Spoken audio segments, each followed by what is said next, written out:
Habitude à corriger. Lecture 10492. J'ai 30 ans. J'ai récemment rêvé de vous, maître. J'avais ramassé votre habit blanc pour le déplacer, mais je n'avais pas remarqué que j'en traînais une partie sur le sol.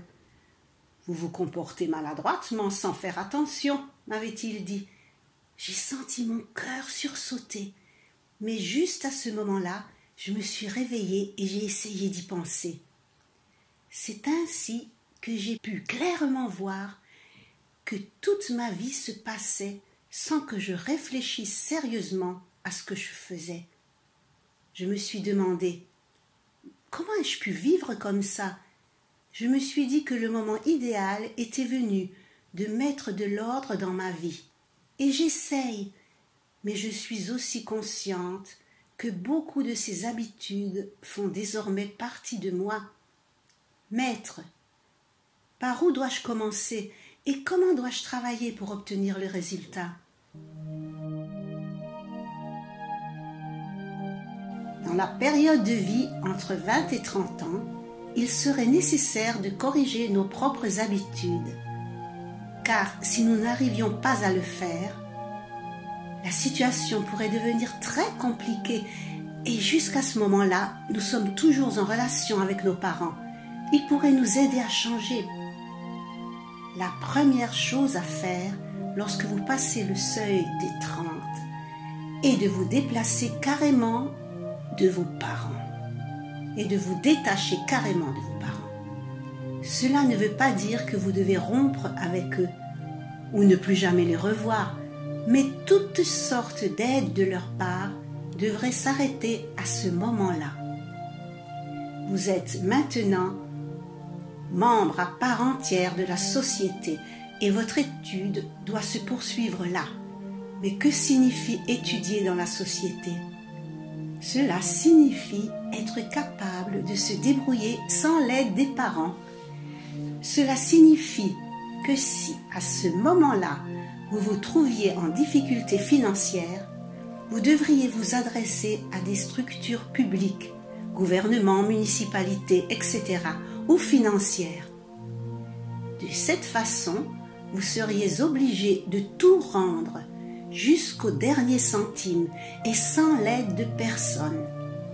Il est important que vous sachiez et soyez prêts à affronter ce qui vous attend une fois que vous atteindrez la 30e année de votre vie. Car la nature espère que vous serez en mesure de vous conformer au holosogi, c'est-à-dire savoir se tenir seul. En coréen, votre vie devrait se dérouler en pleine conscience de ces principes, sinon la nature elle-même vous sanctionnerait et même lourdement.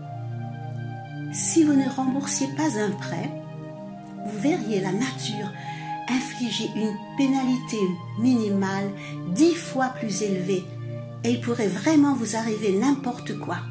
Peut-être un accident de voiture, ou un bras cassé, ou une jambe et même une tête. En d'autres termes, la nature vous ferait rembourser avec intérêt ce que vous n'avez pas remboursé en temps voulu. Il faut vous déplacer très prudemment lorsque vous êtes dans ce genre de situation. Alors, oubliez ceux qui vous ont aidé auparavant, mais sachez que la nature est prête à vous approcher avec un grand nombre d'ignon, c'est-à-dire de compagnons de voyage, avec lesquels vous pourrez vous entretenir et étudier. Votre avenir dépendra de la manière dont vous réussissez à terminer ce parcours d'études dans la période comprise entre 30 et 40 ans. Quand je vous parle de l'avenir, je veux dire la période après votre mort. Vous pouvez ainsi comprendre l'importance de la période d'études entre 30 et 40 ans. Pendant cette période, évitez absolument tout calcul de commodité, car cela engendrerait des obstacles sur le chemin. Confrontez-vous plutôt à tout ce qui vous vient, grand ou petit qu'il soit. La manière cohérente de se comporter et d'étudier et de savoir tout ce que la nature nous envoie, mais jusqu'à un maximum de 30%, car vouloir approfondir et augmenter la connaissance d'un thème particulier, peut-être jusqu'au 100%, ne signifierait qu'être avide et de cette manière augmenter son entêtement et ses attachements. C'est plutôt facile pour nous les humains, quand nous réalisons que nous pouvons bien faire une chose, de nous limiter à ne faire que cela pour finir par s'enliser dans les marais de la cupidité. Si nous voulions parler d'attirance sexuelle, par exemple, nous savons qu'elle est très présente chez les jeunes et il n'y a rien de mal à cela, car de telles expériences permettent l'ouverture de l'émotion et l'expérience de la croissance.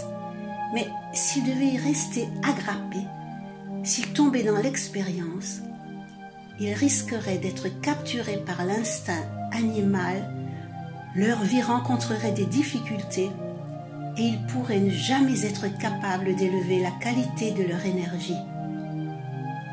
En se limitant à 30%, cependant, 2 personnes continueraient à rester de bons amis pour toute la vie, plutôt que de se séparer avec difficulté et douleur. Prenons un deuxième exemple qui concerne les divinités comme Bouddha, Jésus ou autres.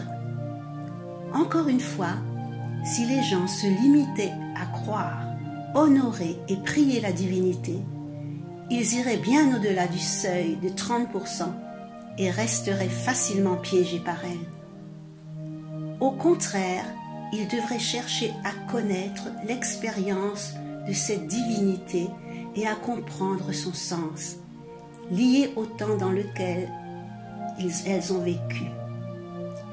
Limitez-vous donc toujours et seulement à 30% de chaque expérience et revenez ensuite à votre centralité.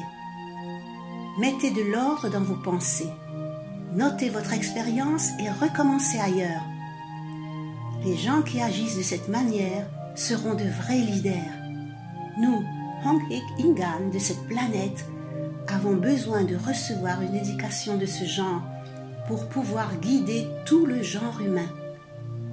Ceux qui se limitent au développement et à l'approfondissement d'un sujet ne deviennent que des spécialistes du sujet, des techniciens, mais une personne qui expérimente 30% de chaque sujet que vous rencontrez atteindrait un point où, quelle que soit la situation qui lui arriverait, aurait immédiatement une image complète. En résumé, la période de vie qui court entre les 30 et 40 ans de l'individu est un bon moment pour apprendre. Les personnes qui la traversent doivent se souvenir qu'elles ne peuvent plus recevoir d'aide ou de soutien de leurs parents, et aussi que toutes les habitudes reportées à partir de 20 ans doivent être corrigées et abandonnées pour que leur croissance progresse et qu'elles soient capables de s'auto-gouverner.